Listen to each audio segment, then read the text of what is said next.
From silencing triggered feminists Chicken overalls, men are trying to rape us. Not you, please. to calling out modern woke culture. You could shut the up. Here are 10 times woke people got humiliated by Dave Chappelle, starting with his Netflix special, The Closer, where he took direct shots at woke feminists trying to cancel him. What could I possibly be saying that would make these think I hate women? So you know what I did? I Googled the dictionary definition of a feminist just to make sure I was talking about the right thing. But Dave soon flipped the script on them using their own definition. Webster's defines a feminist as a human being, not a woman, a human being that believes in equal rights for women. I was shocked that that's what that meant. Because by that definition, I would consider myself a feminist, and I didn't even know that at the time. And he masterfully turned the discovery into material as well. All these years, I thought it meant frumpy dyke.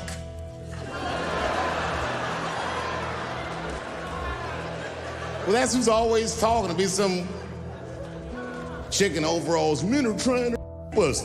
Not you, please. Later, Dave shared the list of all the communities that have a problem with him. What is a woman? What is that in this day and time? Is there even such thing as a woman or a man or anything? Now listen, women get mad at me.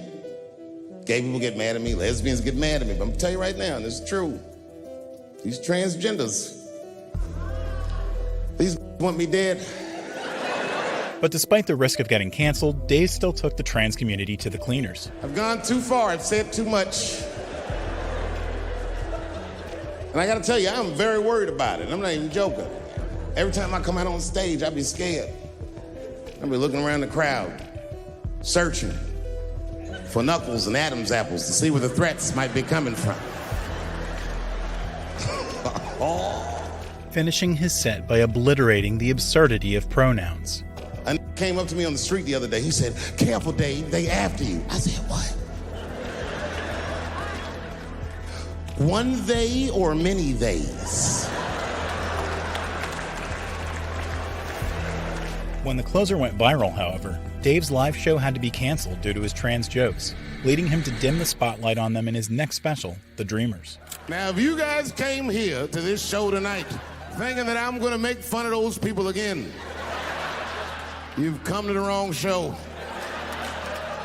I'm not with those people anymore.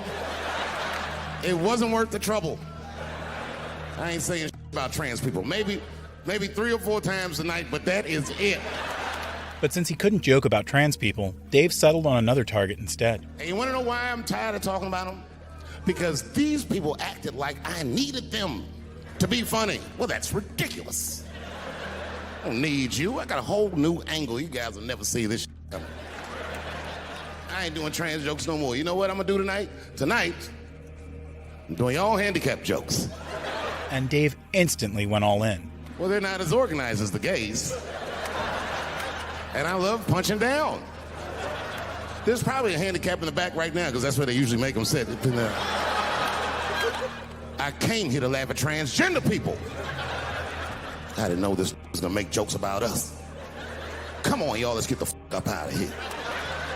Soon, Dave tried to amend things with the trans community. To be honest with you, I've been trying to repair my relationship with the transgender community because I don't want them to think that I don't like them. And you know how I've been repairing it? I wrote a play. I did, because I know that gays love plays. Little did anyone know, however, that it was just a setup for Dave's final bomb. It's a very sad play, but it's moving. It's about a black transgender woman whose pronoun is sadly, it's a tearjerker. At the end of the play, she dies of loneliness because white liberals don't know how to speak to her. And despite the woke crowd constantly trying to cancel him, Dave's ruthless trans jokes continued again in his next special, Sticks and Stones. Say LeBron James changed his gender. You know what I mean? Okay, can he stay in the NBA, or, because he's a woman, does he have to go to the WNBA where he will score 840 points a game? And following that, Dave ended the gender argument once and for all. What does it actually mean to be equal? Like, if women are actually equal to men, then there would be no WNBA, would there?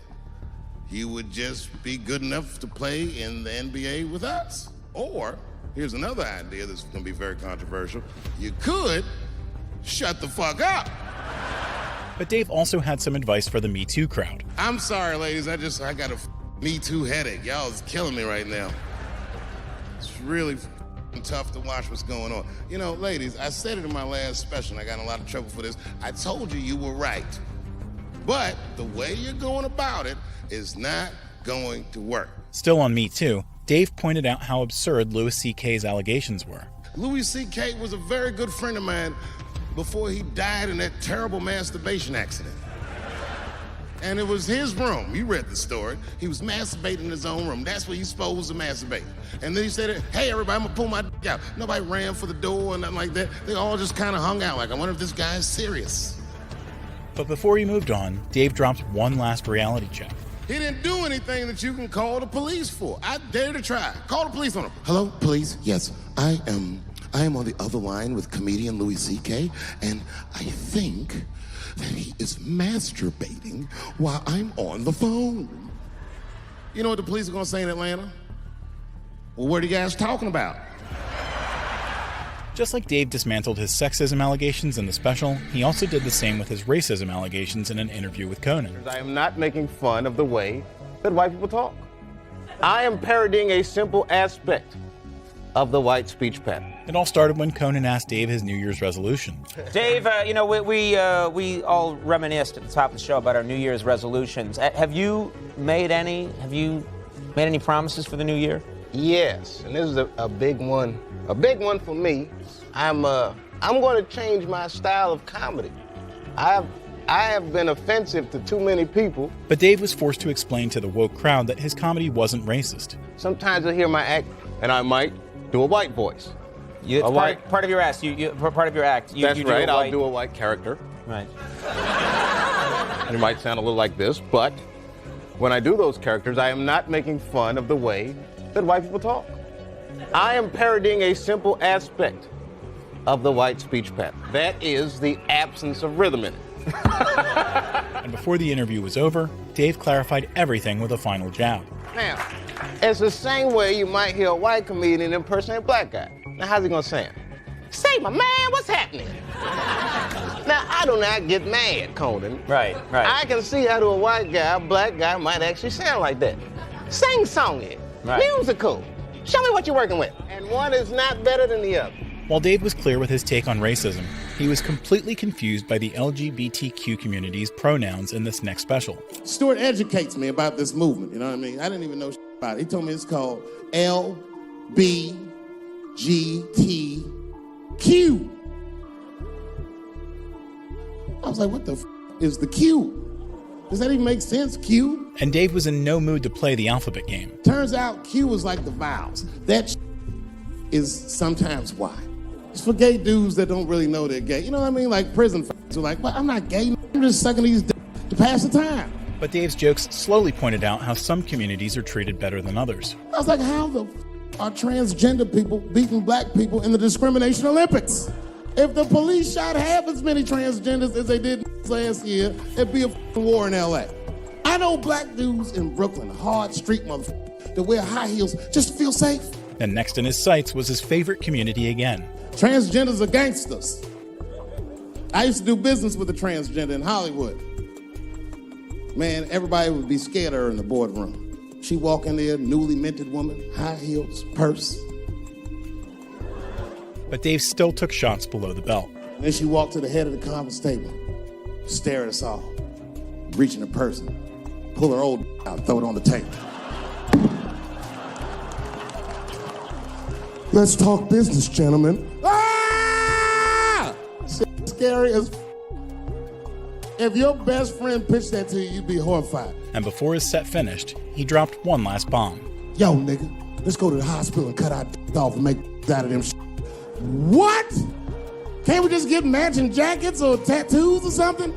Sure, that's what you want to do? There's only one way to find out. Wu-Tang, bow, bow. Just like he exposed the absurdity of the LGBTQ community, he also called out the pointlessness of racism decades earlier in his 1993 special. New York City in Washington Square Park, they got these two big trees where they used to hang criminals back in the old days. But they would hang white people and black people on different trees. Like that's gonna hurt our feelings, you know. Like you're gonna see a bunch of black people marching, we want to be hung on the same trees as you. His old takes on racism went unopposed, unlike his trans jokes, which would land him in trouble once again. I don't know why or how everybody got this goddamn sensitive. You know who hates me the most? The transgender community. Yo, yeah, these motherfuckers. I mean, I didn't realize how bad it was. These motherfuckers. I was really mad about that last Netflix special. And Dave gave the entire woke community a reality check. My problem has never been with transgender people. I just feel like these things should not be discussed in front of the blacks.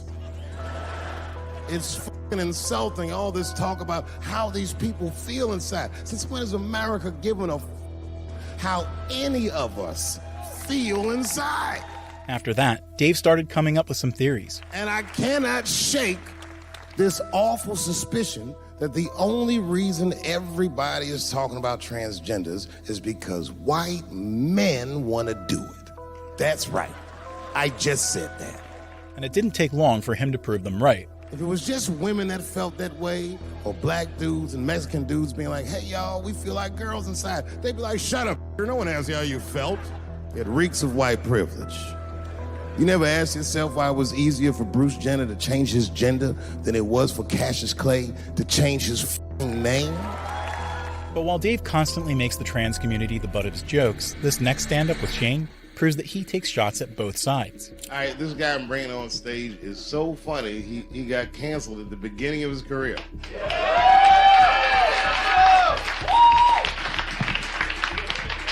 Please welcome from almost Saturday Night Live, Shane Gillis. Shane, you once did a joke that I love, and I hate making requests. I saw you do a joke about Donald Trump getting shot. But Shane's joke was one that aged like fine wine. No. I said, of all the presidents, I think it's fair to say Donald Trump would be the funniest one to see get shot. Just because he'd be in the middle of a speech talking shit. Just, you're gay. And it only got better. The shooter would be coming at him and be like, sit down, get down. What a loser, get down, sit down. But just the noise he would make when he got hit.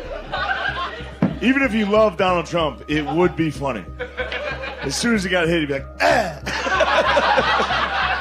Nevertheless, the woke crowd still trolled him after getting COVID, and Dave silenced them once and for all on his Netflix special, Redemption Song. You see that, Dave Chappelle? That's why we stay inside where it's safe, and we never try anything. Well, enjoy yourselves, motherfucker, because I'm better now. It all started when Dave was discussing how he got COVID. When a hero stumbles, well, the cowards rejoice. Nothing feels better to a coward than to watch a brave guy fall. Now, you guys might have seen in the news that I caught coronavirus recently, and then I did. Oops. And while the majority of his fans were concerned, and when I said I had the coronavirus, the overwhelming majority of people wished me well. Said, we hope you get better. Take care of yourself. We don't want anything bad to happen to you. The canceled Dave crowd wasn't so pleased. But there was a faction of people, the cowards, who said, you see that, Dave Chappelle? That's why we stay inside where it's safe, and we never try anything. Well, enjoy yourselves, motherfucker, because I'm better now. While Dave silenced a small section of his haters in the special, he humiliated the entirety of San Francisco in this next show with gay jokes. Thanks for coming out, and thanks for making us feel comfortable in the gayest place on earth. You guys got Disney World jealous out this mother. And Dave kept pushing the roast pedal on the entire city. Man, I didn't really think it was that gay at first. I was like, what is everybody... Because when I was coming out here, everyone was like, man, that place is really gay. I was like, what the f*** is everybody talking about? It's not so gay. And then I wandered into that Castro. God dang, I said, this is America's right here. This is deep. Later, Dave made an interesting claim. From now on, I smoke weed exclusively with white people. Calm down, motherfuckers. You win by default. You got good weed conversation. All white people talk about when they get high is other times that they got high. But just when everyone thought they were over, Dave's gay jokes popped up again. Every time white dudes pass out around each other, they always do some borderline gay shit when the guys are sleeping. Frank fell asleep, so he stuck a carrot in his and put shaving cream on his like, why, mother? Why'd you do that to a friend of yours? He trusted you enough to sleep around you gonna put a carrot in his ass? And before he finished, Dave did one last hilarious mimicry. I tell you right now, if I put a carrot in a black dude's ass, will kill you when he wakes up for some shit. That is an automatic death sentence on the street. I thought y'all was friends, baby. What happened? He was drinking, and I fell asleep at his house, and while I was sleeping, right? I'm just gonna kill that mother, all right? That's all you need to know. Carrots.